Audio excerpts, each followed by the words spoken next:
Secretary of Defense Pete Hegseth just said the other day that they can't release this top secret video of the attack on survivors of a boat attack off of Venezuela. What does top secret mean? I'm going to take a few minutes to give you a primer on classification because I think it's going to be pretty important in the coming days and weeks as the administration likely over and over asserts that classification is the reason why they can't talk about something or release something. So my name is Stephen Cash. I'm from the Steady State. I spent most of my career working in the intelligence community or doing oversight of the intelligence community, and worked in environments in which pretty much everything I did was classified. That is a bit of a pain.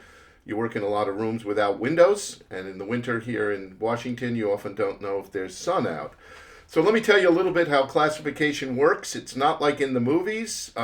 Sometimes it's a little boring. So first of all, it's not a question of law. It's a question of presidential executive order. 13526, you can look it up. That's the number of the executive order that sets out classification. And there are basically three levels of classification: confidential, secret, and top secret. How does something get to be classified in one of those three categories? Well, there needs to be a decision that the unauthorized disclosure of the information would cause damage to national security. And the level of damage, significant or grave, or just damage, is what those levels means. So confidential is the lowest, then secret, then top secret. Top secret requires a finding that the unauthorized disclosure would cause grave damage to national security. Now, there are a lot of mechanics into how things get classified. First of all, only a few people, the president, the heads of agencies and departments, Pete Hegseth himself, by the way, have what's called original classification authority. It means they can decide that that standard set by the president is met. Now, in real life, most things get classified by regular worker bees. And the worker bees are using what's called derivative classification. The person with original classification authority issues some internal guidelines that says this kind of thing can be classified because it would cause damage to national security or grave damage or exactly what it says. So, those are the three levels. Now, in Pete Hegseth's case, it's hard for me to imagine why the part of the video that shows the survivors of that boat attack, according to senators who've seen it, essentially trying not to drown, would be classified at any length. We already know the rest of the video is not classified. It was released. Well, that's how classification works.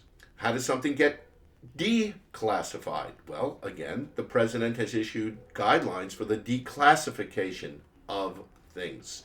In other words, when those standards aren't met anymore, it gets too old, or events change, so it's no longer classified.